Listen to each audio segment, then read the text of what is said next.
one of the best winners, one of the biggest champions, multiple-time world champion finalist this year, playing a guy who went about 17 Pro Tours without winning a single match. So when it comes to it, those two don't even live on the same planet in the world of darts. Hello and welcome to the Mission Darts podcast. I'm joined as always by Matthew Edgar and myself, Andy Cornwall, here for episode 48. Getting very close to that 50 now, Matt, and I've got to do a big shout out this week for some new subscribers. Reason being, we're only 15 away from 1,500, a milestone. So big shout out for that. How are you? I know you're a bit tired. A bit tired. What a week this has been for me so far. So I'll just fill you in a little bit with my week, and then we'll get into the darts and the process. Some of you will know what happened in part of my week because I've been at the PDC Pro Tour covering the last qualification in regards to the World Match Play. We'll be talking a little bit about that today, but mostly next week, World Match Play stuff. But the qualification criteria, very interesting. There's a lot of interesting topics there to talk about. And then I've been in hospital overnight because my son had his operation yesterday, ended up having to stay in, which meant I had about 2 to 3 hours sleep in the entirety of the whole thing. And what a contrast. And this is the thing here. Look, I'm sat again with the donkeys in the background for those of you that don't get your normal sort of visuals. Some people will love seeing the donkeys in the background once again, the horses and things. But in regards to the contrast of my life, I don't think that I've ever seen it come to the forefront as much as it has in the last couple of days. And by that, what I mean is Wednesday night, I stayed in a 4-star hotel in an executive suite. And I spoke to Andy while I was there, and Andy goes, "Oh, you must be working at the PDC then, because you ain't paying for a 4-star executive suite." You know, last time I worked for the PDC, I had Chateaubriand for dinner. You know, that's the sort of levels we're talking here. So I'm staying in this 4-star suite, and I've got the air conditioning on. I'm laying under the blanket. I love laying under the blanket, and I haven't been able to do that for a good few weeks because it's been baking hot here in the UK. I'm laying under the blanket with my aircon on. I've got my fridge with my nice chilled water. I've got me white chocolate and raspberry cookies. I'm having the time of my life. I'm getting out the shower with the bathrobe on. The very next night, I'm in the hospital eating Rice Krispies out of a paper bowl. How do you go from that to that? Yeah, that's a bit of a contrast. And we'll just touch on the fact that you and I are like, oh my God, it's baking hot here. It's 29 degrees today. We have viewers and listeners all over the world who are going to listen to me say that and go, are you joking? That's like a normal day. What's the matter with you people? You know, like it's 45 here, you know, but we just don't cope with it very well, do we? But if we want to kick straight off, Matt, this is going to be the equipment edition episode, whatever it is. And viewers will probably have noticed by now in the background, why has Andy got a weird background with a dartboard? And why is he wearing what looks like a new shirt? So I think we'll get stuck into that because there's lots of other stuff to talk about, the usual comments and questions and asking for Matt's advice and all that sort of stuff. But there's a lot of new stuff happening at Mission. Now, we don't normally do a lot of new stuff in the middle of summer because people are doing other things and the sun's shining and everything else. Those regulars on the podcast will remember around March time, I showed a board that I was testing out for Mission, which was going to be the new Samurai board. And I've got an update on it. That is it. That is it in the background. That's going to be the finished edition. However, the one I've been using, there it is. Matt, I finally turned it, as you can see. The 3 is now what the 20 was. And that is a photo taken yesterday of the board after 5 months worth of play. Now, I don't play every day, but I do a lot of coaching on it. I think it's holding up unbelievably well, and I am so excited to see that new board coming out. Now, don't get too excited. It's not coming this month. It's still probably 2 months away, but I think it could be the most exciting dartboard to hit the world of darts for quite some time. I think you'll agree that's looking pretty good. The thing that probably stands out for me there. So if you're talking a couple of months, this is a great time ready for your Christmas. Yeah, absolutely. So, yeah, logos have changed slightly. Slightly, it's going to be a Samurai 4. The next thing is, as I am demonstrating, a new clothing range. Now, there's going to be some player wear. So you'll see our players, not the shirts that they wear on stage, but kind of some behind the scenes wear. There's going to be some of that. And then there's some new mission shirts. There's a couple of new designs in lots and lots of different colors. And we've gone with the old, I think is it called a granddad collar? Something like that. I don't know what it, like collarless, I call them, but thanks. Yeah. Yeah, that was a backhanded compliment, that, Matt, thanks. So yeah, new shirts. And not on top of that, you've seen a jacket. Yeah. A mission jacket. Looks pretty cool. Mean, you've mentioned that we don't normally bring things out in the summer, and perfect time of year to bring out a jacket. Like, well, getting ready for the winter, I suppose. I was literally just walking here to the house and thinking, do you know what I need right now? A jacket. A jacket. Yeah. Maybe should have done a bobble hat as well. That'd been great. No, so I'm gonna chuck it out there here. It's actually like I'm not. Probably people who watch Rate My Hockey will know. I'm not a follower of fashion. I do my shopping at Primark. Doesn't matter what I've got in this world. That's never going to change with me. I'm not bothered about clothing. Clothing doesn't excite me. I'm not a clothing person. I don't get these people who spend 100, 200, 300 pounds on a shirt or a t-shirt. I get everyone likes their own different things. It's just not for me. I'm never really a fan of clothing. But I tell you what, genuinely, I'm really, really impressed with this jacket and the colors. I like the black and the blue, the shirt, the black and the blue shirt. I love the jacket. I genuinely will wear this jacket all the time when it's cold because it is so nice. The color scheme on it.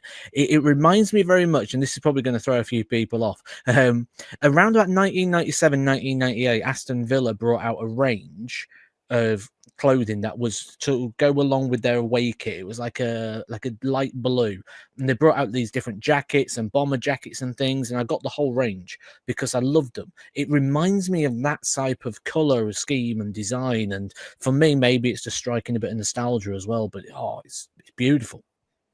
Yeah, it's nice. And the other thing to add as well, coming soon, so the clothing I think is going to be first, then probably the dartboards, and then a new Mission Force 90. Now, I've been given these in advance. They're in my darts. I've got my Force 90 case. It's not going to show up very well because I've got a background on, haven't I, here? But that's my Force 90. Oh, the camera's up there, Andy. There you go. That's the Force 90 case that I've shown you before. Yeah, the audio listeners, right? Yeah, thanks for that. But Matt, if you could bob up on the screen, I'll just do a quick flash there. There they go. And I'm flashing them there. So they're my darts with the new Force 90 Vortex. Now, what's interesting about this is it's obviously going to come in lots of exciting colors. If you can just take that off the screen for a sec, Matt, I've got the green one here. It's actually a little bit, can I show? A little bit flexible. Not a lot, but just enough that if your dart goes into it, it's going to bend out the way. I like that. So, and you know what? I don't know why. I can't explain it. But the Force 90 originals don't suit my throw for whatever reason. My darts don't land. This, unbelievable. I had a session with somebody the other day. Yeah, the stem is cut slightly different. I think the flight is very slightly different shape. It actually matches my shirt there. Look, it's kind of working transparent with my shirt. There's just something about him. I don't know whether it's the balance, the stem, the flight. There's something, honestly, more 180s the other day than I've hit in ages. So, and that's not, we're not trying to sell it here. That's not what we do. We give the podcast listeners and viewers a heads up on what's coming. You know, if you want to find out what's coming in Mission in 2, 3, 4, 6 months' time, this is where you'll find out on the podcast. I think that's something that's been required for a while. We've done our video, haven't we, on pros and cons of flights in terms of molded and folded. And I Yeah. think one of the biggest problems with the molded system is the fact it is too rigid, where this flexes. And I think Yeah. you need that little bit of flexibility in regards to the stand. I would like to give it a go. At the moment, we know that the shapes aren't going to be very varied. Oops. Oh, Andy's just come off the screen. For you visual, oh no, audio listeners, for you visual listeners, you're probably quite happy to see Andy come off the screen. So, Can you but hear me okay? yeah, we've got you. Yeah. Yeah, so look, I'm now back in my bedroom. My I don't know whether something crashed there. Let's try the wall. We'll try that. Martin Schindler. See if that works. Yeah. Yeah. I didn't actually touch anything. I just disappeared. Is there any Sorry about that. reason for the background? Is there any need for that? Because like every No, time we you can have the move, bedroom you if you literally like. the Yeah, lamp. we can have the bedroom. Well, the reason for the background was just to show the dartboard, wasn't it? So I'll put it on none. There we go. We're back in the bedroom. There you can see my Force 90s on the bed. Right. Okay, we're back in the. Do you know the ironic thing, right? Every week you normally used to do the bedroom. You'd on the background you'd put like a shirt on the pillow or something like that. This is the week you could literally have scattered across the bed every single shirt and all the different designs, and you put a background of a brick wall. Well, I did have the dartboard, didn't I? I did have the dartboard, but it appears to have crashed the computer. So, well, maybe I'll do that next week. You know, we don't want to do everything all at once. Those new shirts are fantastic. They really are great colours. I've got green on today. I like it. I like the collar. I like the zip. Bigger logo on the pocket, like the pocket. So I'm a fan. Coming soon, clothing range. Exciting. And I just want to take a moment here to apologize to our listeners of the podcast who come onto the podcast on a weekly basis to hear me and Andy rant about various topics, to now be 11 minutes in and hear Andy Cornwall talking about a pocket on a shirt. Yeah, I know. I think you've stretched this segment as far as you can. I have. So a quick one. Those that listen every week will be aware we talked last week. You showed an image of a point going in to a board and it counting as a 180, and that became quite a good topic. Somebody's put in the comment, it was either a comment or it was somebody that emailed me with a question, and my initial answer was no, absolutely not. And then I thought, hang on a minute, I need to ask Matt, would you be keen on the dart counting if the point hits the board and drops out, like soft tip? So if you hit a soft tip board, if you hit the bullseye, but the dart falls out, you get the bullseye. Would you be keen on that for steel tip? Right. For my first initial thoughts are, we both played local league darts, haven't we, Andy? We know what it's like. How many times has Dave gone for double 16? It's bounced out. He goes, "Oh, that was in." It's like, what are you on about? It hit the loop of the 6. Like, what? No, that was in. That was no. It was nowhere near. Oh, it's off the wire. Yes, the wrong wire. Like, and you used to get all the time, didn't you? The bullseye. Oh, that was in. Really? Looked like it close to the treble. You know, like. So I think it'd cause a few bits, unless you're talking about it actually going in and then coming out again. But what I'm actually talking about, Matt, is I think the technology is almost there that a steel tip board could replicate a soft tip board. So with cameras or whatever else it is, the actual point hitting the double 16 would register as a double 16, even if it fell out. And if you hit the wire, it would register as a miss. I know you've hit a double in the past that fell out, haven't you? And it cost you. It didn't fall out. It just bounced off the board as if it was Christopher Kataisky in a Euro Tour. Yeah. It was 5-4 at the time, and it hit the double and pinged off the board. But what I will also say is, I don't need perfection. I actually like random acts of fate coming into play, and I like things being able to go wrong. I don't need it to be perfect. I don't need to know everything. You know, the fact that it could have been in and not, you know, that kind of adds to it. Like VAR in football, does it make it better or has it ruined it? Do we really need to know if someone's 2 millimeters offside? I'm not a big football fan, so I am going to sit on the fence. I don't know whether it's better or worse. What's your opinion? I think it's took a lot of the drama out of it because you go, yeah, goal, and then the first thing you go is, right, is it VAR? Or when you Yeah. concede, it's not like, oh god, and it's like, oh, is there going to be a check?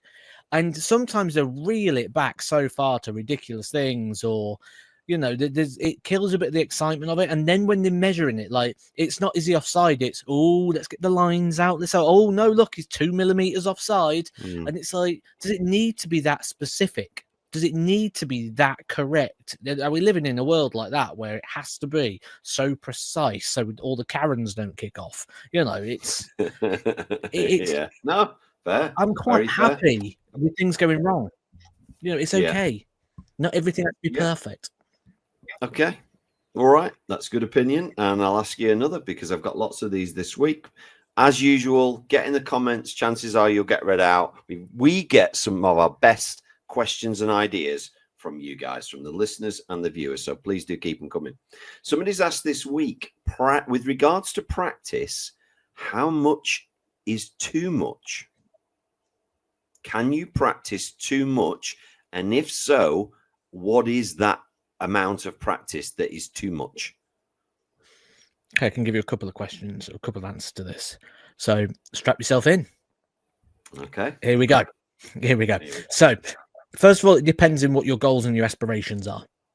If my goal is to run a 5K, I don't need to train to run the marathon because I'm only training to run 5K.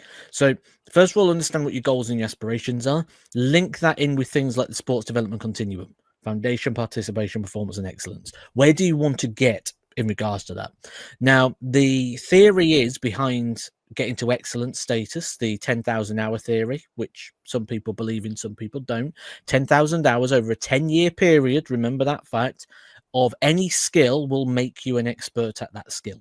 So 10,000 hours of skill. Now, the first thing to remember is that isn't just doing something, that's doing something with purpose. So doing something with meaning, not just standing throwing at targets for 10,000 hours, stood practicing properly and correctly in the ways we've spoken before and the ways we will do again in the future. So make sure you subscribed to the channels for those because we'll give you those. That's not the conversation here. Now, when you break that down, it works out to roughly about 2 hours, 15 minutes a day. Now, that would be 2 hours, 15 minutes a day with breaks. And what's interesting is linking that to the world of darts. Now, I did some study on this to see if we can link that theory to darts, and we can. So at the time of me doing my study, Michael Van Gerwen was the best player in the world. And I sat down with Michael Van Gerwen and I asked him a lot of questions about his practice, his routine, how long he practices. Not long after he did an interview with Sky Sports, you'll find it on YouTube if you want to see where he talks about what he does in those 2 hours. But he says, I practice 2 hours a day. He goes, no more, no less, 2 hours a day. Michael Van Gerwen, when he first picked up professional darts to when he first won his big title, the World Grand Prix, was 9 years, 11 months apart. 1 month short of the 10,000 hour theory. So for me, that was enough to say that works and that translates to darts. Now, when you look even further and you look into the sort of psychological side, because it's not just a physical thing, psychological side, the engagement, human engagement. Now, when you think about 15 minutes, if something's gone 15 minutes, you've probably already lost your attention span on that. So even people listening to this podcast aren't sitting down listening to the podcast. They're probably doing it while cooking dinner and doing that. Oh, I'll put telly on, I'll play a game while listening to it because you haven't got the attention span to last a full hour. So the attention span doesn't work, especially if you're practicing on your own and you're playing at home on your own. That's why if you drive a van or a lorry for a career, you cannot just go, right, I'm going to drive for 4 hours. You'll have a box in your vehicle that tells you when you've got to pull over legally by law. Why? You only sat down. You're not doing anything. You just sat down, turning a wheel. It's fine. Got the aircon on. Not a problem. I'm comfortable. No, it's not because you've got to concentrate. It's the mental side. You can't do that. And you can't do that for, I think it's 2 hours, isn't it? And you've got to start looking at getting a break, or 2.5 hours. So again, that's where we're starting to come in. So if you notice a pattern that's coming up in every single one of my studies that I did about this topic, it always came up with the answer of 2 hours. Every single avenue you look at, for being able to keep peak performance and to be able to develop and grow. Every single answer guides you towards 2 hours. So I would say 2 hours to 2 hours and a half. Anything more than that is in excess. And if you can do that, like people will go to the gym, and if they come out and go, I've just had a 4-hour gym session, you say you're not working hard enough.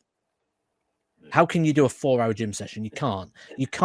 And it's the same with darts. I think if anyone's going and practicing 5 hours a day, my first thing would be, well, what are you doing for 5 hours? Because you're certainly not progressing for 5 hours.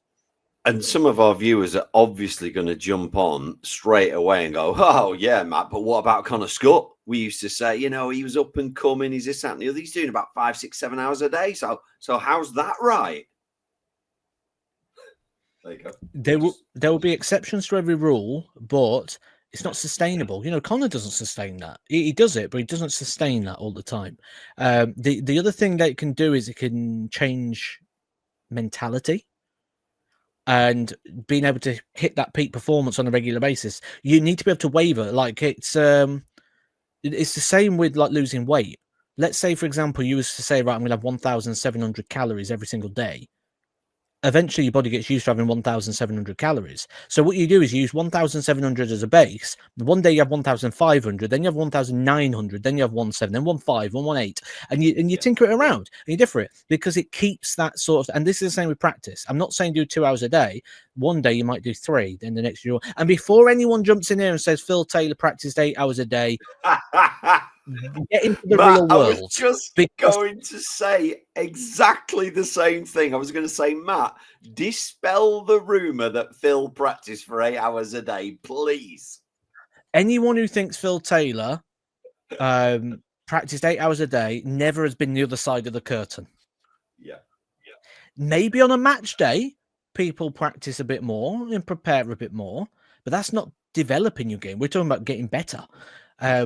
Now, I can dispel this rumor in many different ways, but I guess they're not my stories to tell.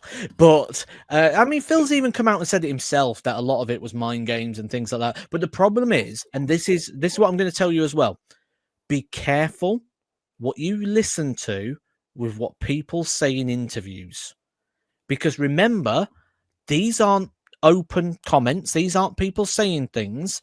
What people say in interviews, they are asked a question and they have to provide an answer. This isn't someone volunteering information. So always be careful, because a lot of the time the questions are loaded in the fact that a player has to yes or no it. And a lot of the time the players will say something in an interview that might not necessarily be true. Let's just say that. Absolutely, mate. Absolutely. Right. I have a couple of emails this week, which is quite interesting. So thank you for those. You can always email us, youtube@missiondarts.com. Thank you for everybody that's before you get sent into that, I'm going to jump in quick. I want to interrupt you quickly, because before you get into emails, I've had a couple of mails that I need to speak about quickly. People on the podcast. Okay. All right. Couple of things here. First of all, wow. So one of them is a podcast listener who came down for a coaching session recently at my studio. Came down, brought me Stone Cold Steve Austin figure, some WrestleMania goodies, like gifts, because he's heard us talking about the podcast. Not only that, right? Someone listened to the podcast, and when we was talking about like things I'd bought, and he's like, I'm sure I've got some of those, like football figures. Went into the attic, and he got down a display stand, Corinthian display stand that he used to have. Didn't have the figures anymore, but he had Corinthian display stand. Messaged me. He goes, if you want it, send me your address. I'll send it out to you. He sent me out a boxed Corinthian display stand, and I love those. So, guys, thank you so much for that. To me, it's like Christmas Day, because you know how much I love my toys and things. And when it comes through the post, I'm like, oh, so excited. Yeah. So, guys, that that would be happening when we started this podcast, that people start sending me out like some retro goodies. But wow, guys, thank you so much for that. It's amazing. Brilliant. No, well said. Emails. That's great. That's fantastic. Yeah. So emails. First one from flashfenton@aol.com. His name is Mike, and he's from Bath. He is referencing Wimbledon, and he's saying, we were talking nonsense at our last county game of the season, and a few mates discovered that the losers in the first round of Wimbledon get £66,000. He said that's approximately 3 times the minimum wage in the UK. If you lose in a Pro Tour first round, you get nothing. Should the PDC look at the possibility of paying first round losers of Pro Tours? Quick maths, minimum wage, 22 grand, 30 Pro Tours is about 700 quid for the first year tour card holders. And this could help them massively, especially if they have had to give up a job to pursue their dreams. Now, we've touched on this in the past, Matt, but you are absolutely the right person to give your opinion on this. Okay. So I've got so much to answer to that. And I've actually had yourselves in. I'm going to strap myself in.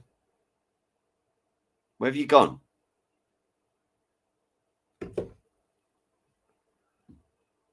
Have I gone or has Matt gone? Are you still there? Hello? Yeah, we just had a little spat out for some reason there. Oh, okay. I'll make a note of that.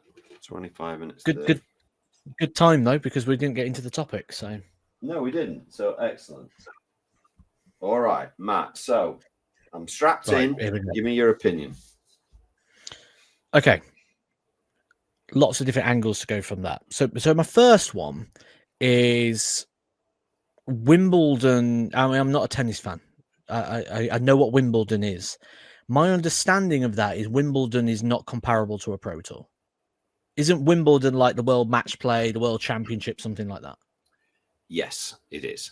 It's a major. So it's not comparable to a Pro Tour. So I get what he's saying in the Pro Tour question. We'll get to that in a second. But I will say that it's not comparable in the context that we're looking at. Like the World Championship, £15,000 for getting to the first round and losing the first round. The other thing to remember, and this is something I really want to point out, because as being a sportsman, I get this, is a lot of people look, so like when I played the World Championships and I lost the second round at £15,000, I spoke about that, and there was people, just your picture again. There was people who spoke about the World Championships, and they'd be like, well, it's £15,000 for 45 minutes work. No, it's not the 45 minutes you watch, it's the 100 hours, 200 hours that get you to that point.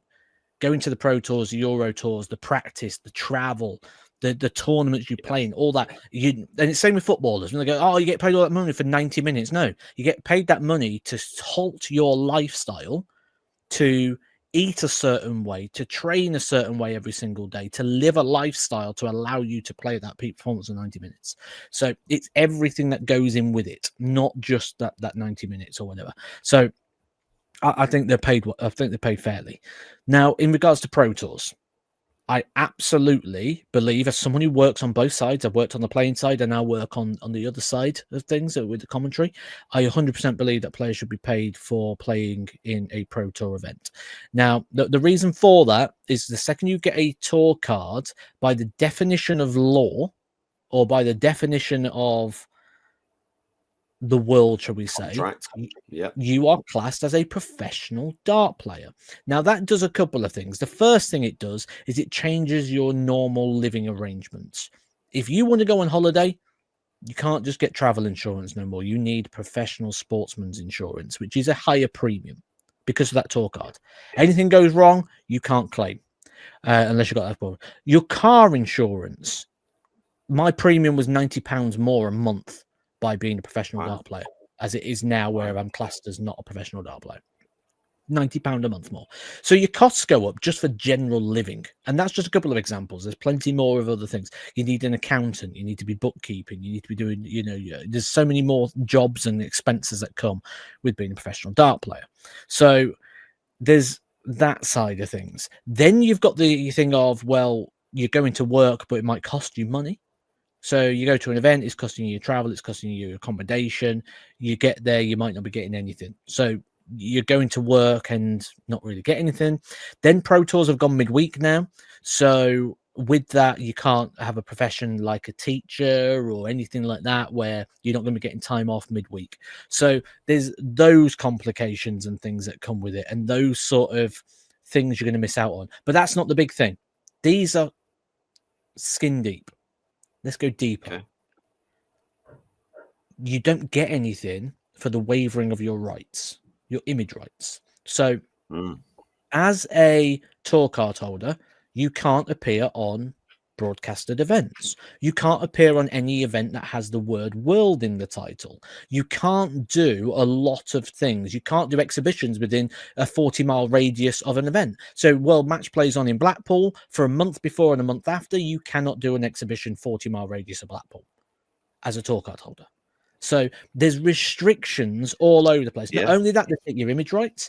By the definition of the contract, if I got a tour card again, they could take my monetization of my YouTube channel, because that's me using my image rights that I don't own because they own them. Wow. When you look at the computer games, the stickers, the players don't get that. That's already in fact into contract. So there's signing days, like the players may get a couple of grand to go sign a limited edition cards, but they don't get anything extra for appearing in that sticker album or appearing in a computer game. Kevin Painter got a free copy of a DS game when he was on the DS, the Wii, the PlayStation, all those. So yeah, you give a lot up for opportunity, and you're not giving it up for. And I think if it was just a case of it's an opportunity, great. But because you have to sacrifice things, you should be compensated for what you're sacrificing. And right now, what you're essentially doing is buying into a big pot. And do you know what, right? If anyone comes in the comments section, I'm going to tell you now, I'm going to block you. I'm going to personally go in and block you if you put this in. And the thing I hate is when people go, but why don't they just win more games? That's not the answer. That is such a silly, moronic answer, because all that does is change who has the conversation. It doesn't change the conversation. And I want to change the conversation. I want to make things better, full stop. I don't just want to go, well, it's better for him, not for him. Because if let's say I'm having the conversation and you say, right, Matt, go win more games. Brilliant. Okay, I'm winning more games. If someone else is losing more games, guess what's going to happen? He's going to be saying the same thing I'm saying right now. It's not the solution. The solution is to make things better, not to it's the most silly argument ever. I hate it. And do you know what, Matt? They've actually got it easier now than when we were playing. A hell of a lot easier, because we were paying £125 per Pro Tour to enter them. To win 200 if you quid. remember back.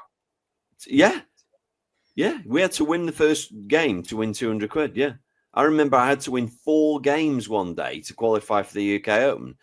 And I'm like, and it's costing me 125 quid for the privilege of actually playing. So yes, it is better now that it's free entry. But imagine you've traveled from wherever, Germany, you've had to get flights, which can be expensive. You've booked your hotel, you've done train tickets, you brought somebody with you. The cost of all that, you lose first round 2 days, you're getting nothing. That's not right there, though. Yeah. You've summed it up for me. And this is the problem. You said, and I've heard this said a lot of times, it's better than when we had it. It's better than it's ever been. It's the best it's ever been. It is. Still not good enough. Yeah. But should it be better? Absolutely. Yes. But Absolutely. we will hide behind the fact it's the best it's ever been to compensate for the fact that it's not where it should be, especially with the multi-year contract that's now in place and all the deals and sponsorship deals and all the different things. You know, the monetization of things. We've now got the Werner ladder ranking system, or whatever it is. The ranking ladder. It's great. The ranking ladder. Yeah, I'm trying to think of the sponsor. I can picture them, but I can't. The Werner think ladders. of the names. Is it Werner? Is it? It doesn't sound Yeah. like that. Anyway, and no, you're absolutely right, and I agree. I think we want more We want more professionals. We don't want players having to think about, oh, can I afford to go to that Pro Tour? We want them all there. You've earned the right. So yeah, there needs to be some entry money for at least getting there. All right, Daniel Pickles has sent us an email, Matt. Something I didn't know about. I don't know whether you will know about, because you're so involved in this side of the game. As you will know, the Poland Darts Masters has just taken place, and MVG played Pedro Lubic. Yep. He's gone viral for his post-match comments. He basically branded him as a pub player and was quoted as saying he's not a good player. If you search online, you can find it, blah, blah, blah. He's saying, is it disrespectful? But I know MVG's got a lot on his mind at the moment. What do you guys think? I didn't hear of it. Again, was it taken out of context? It doesn't seem a very Michael thing to say. But then Here's again, the thing, right? Here's the thing. Have you and I said it in the past? Maybe. That interview was not taken out of context. That interview was undersold. He brutalized him. Oh, did he? Oh yeah, he hammered him. I'll stand up and like defend someone when we can, but you can't on that sense. But on the same aspect, you say it's not a very Michael thing to do. It is quite a Michael thing to do and to say. Maybe not so much in front of camera, but and when I say a Michael thing to do, I don't mean he's a horrible, arrogant guy. I mean he's very tongue in cheek, very jokey, bantery, but with maybe a hint of mind games in there. You know, so now. Do I have a problem with it? No. Okay. Because when we look at this with Michael, I actually like it. Michael van Gerwen is one of the greatest players that's ever played this sport. I put him as number 2. Some people argue him number 1 ahead of Phil Taylor. Yeah. One of the best winners, one of the biggest champions, multiple-time world champion finalist this year. Playing a guy who went about 17 Pro Tours without winning a single match. So when it comes to it, those two don't even live on the same planet in the world of darts. There's nothing meddling about what's going on here. Michael van Gerwen said what he said. I thought he was harsh with what he said. But at the same time, do I not like what he said? I don't mind it, you know, because you say it's not a very Michael thing to do. It is. Michael is like that, but he's like that in a jokey, tongue-in-cheek sort of way, very bantery, little bit of mind games. But on this situation, do I hate what Michael van Gerwen said? Do you know what? I don't. I think there's far too often in the world of darts or in sport in general where we feel the need to have to present everybody on an equal field. Pero Ludovic and Michael van Gerwen are not equals. Michael van Gerwen is one of the greatest players that's ever played this game. Some people put him ahead of Phil Taylor as the greatest player that's ever played this game. I'm not included in that, by the way. I put him second. But one of the most successful winners, one of the best champions our sport has ever seen. And he's going up against a guy who's lost 17 Pro Tour matches in a row. Like, they're not comparable. And they don't need to be presented as equals. And you know what? I actually quite like the fact that they're presented in reality that Michael van Gerwen is a million times head and shoulders above him, because if they play 1,000 times, Michael van Gerwen will win 1,000 times. If they play 10,000 times, Michael van Gerwen will win 9,999 and Pero Ludovic will win the 1. And by presenting it as it is in reality, when Pero wins his 1 in 10,000, oh, is that a big moment? Is that a big upset? But not everyone is equal. They're not. And I think I would like to see more reality come into sport. And people don't do it because we've got a dog barking in your side, aren't we? Yeah, I'm just, let me shut the door. It's all happening today, Matt. Yeah, it's not my dog, but somebody's dog's going mental outside. Audio listeners are going to be loving this today. But like, I can't see anything wrong. It's just like normal. Only the YouTube viewers. I'd like a bit more reality, because I don't think, and I think we're all very guilty of this, you know, especially with the match play coming up. Like, oh, this is the most 50-50. No, some of the games are very easy to predict. You know, not everyone is on a level playing field. And I think sometimes we blur reality And Yeah, and Michael are van we a bit Gerwen soft? Are we unblurred a bit it. soft now, Matt? Are we? Yes. Back in Eric's day, he would have come off and said, "Oh, you could have given that guy 2 sets of darts. He still wouldn't have beat me. Useless." That's what he would have said. That's what he did say.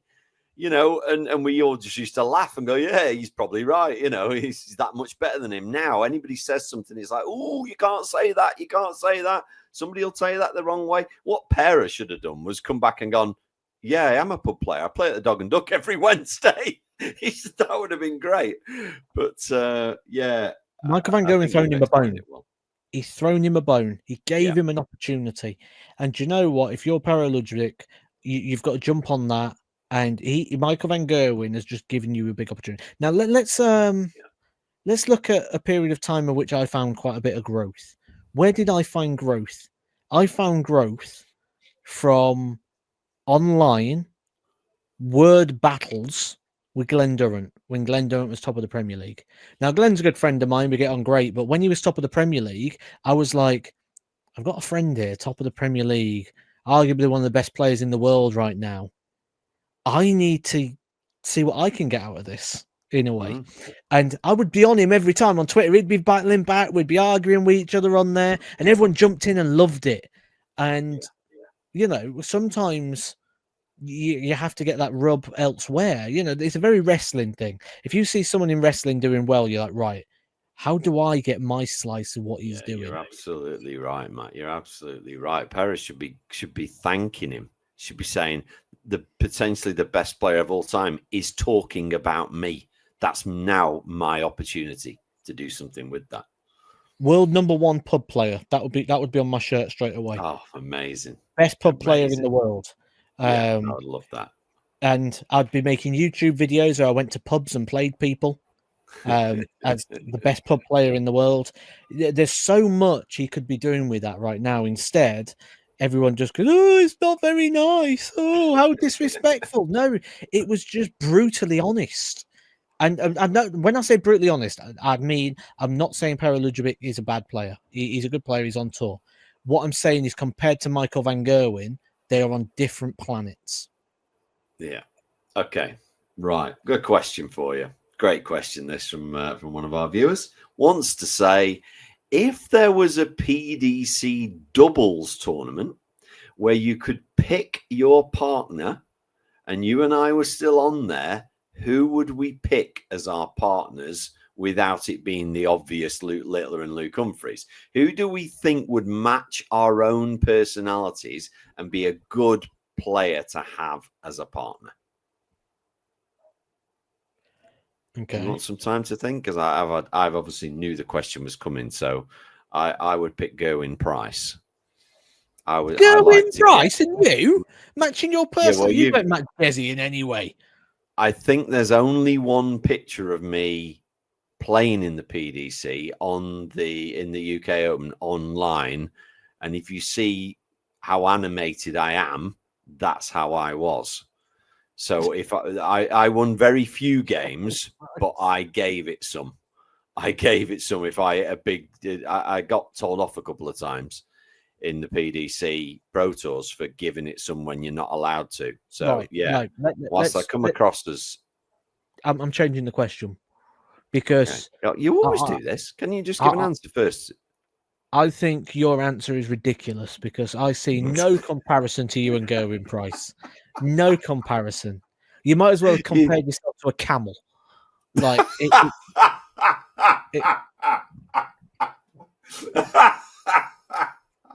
Oh, I've got some water here. Look, I've got my water, but not in my hump. Not in my hump. So we're going to change this. Yeah, your hump's still full of. The question wasn't burgers. Who are you the most like. The question was, who would you want as a doubles partner? Yeah, but you said the one that matches our personalities the better. So I'm going to change this. We're going to answer the question. We're going to answer it a different way. I'm going to pick yours. You're going to pick mine. Oh, all right. Oh, based on who you think would help one make a good pair. Oh, God.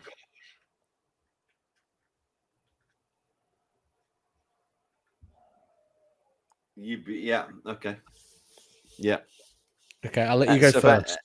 So anybody that's seen Rate My Hockey knows Matt's a right grumpy, sarcastic sod sometimes. So I'm going to go Barney. You and Barney. No, You can just be grumpy with each other all the time because he's a grumpy so-and-so. Okay. I'm picking Barney for you. There you go. And if he gets his slim flights out, he lands them flat like you. Right, okay. Well, so I'm going Barney. And me and Barneveld will take on you and your partner, Andrew Gilding.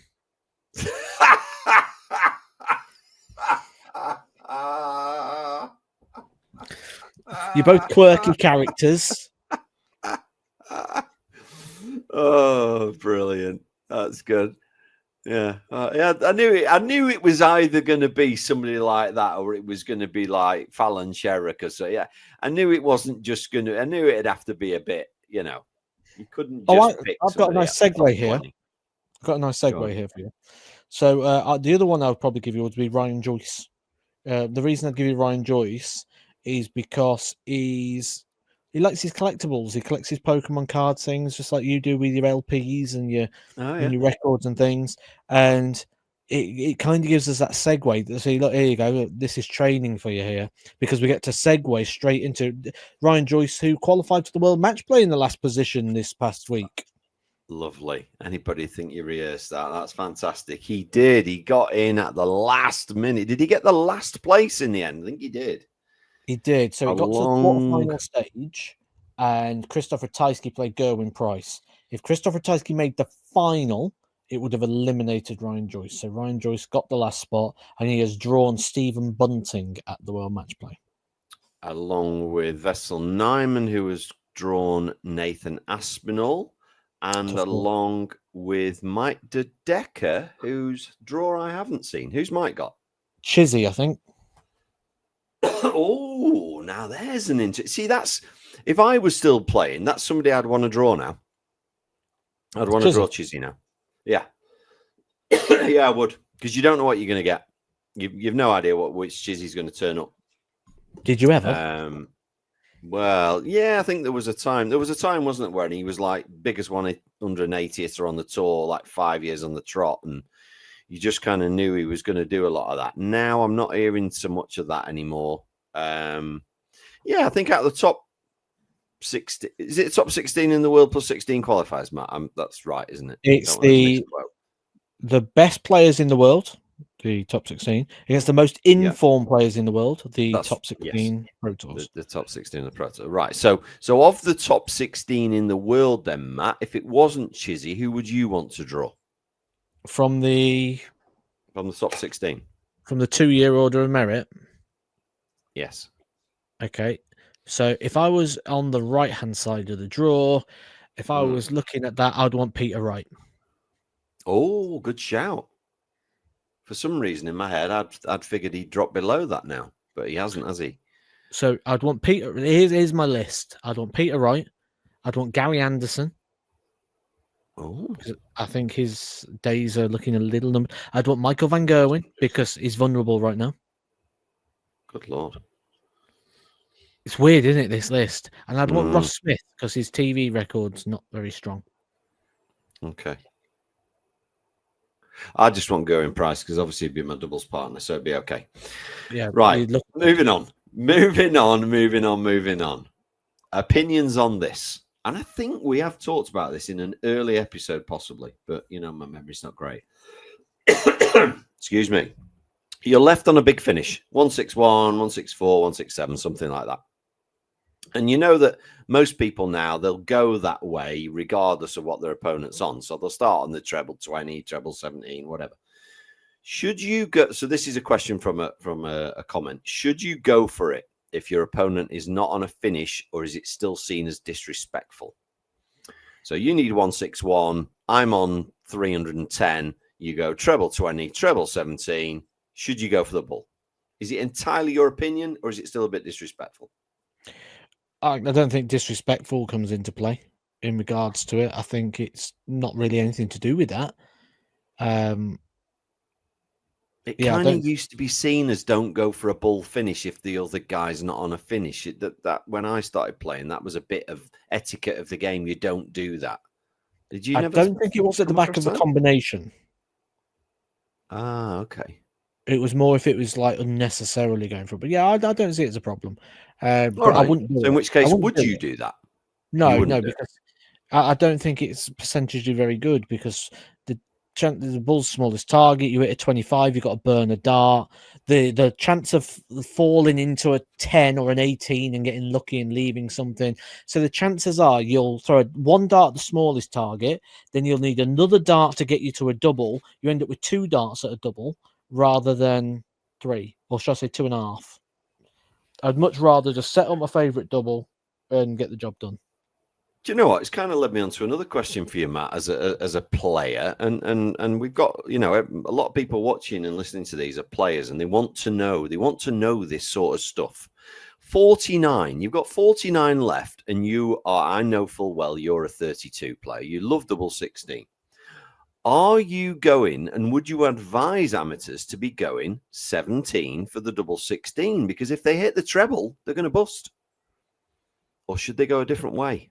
I think you answered the question yourself when you said, would you advise amateurs? Because I think who you ask that question to gives you a different answer.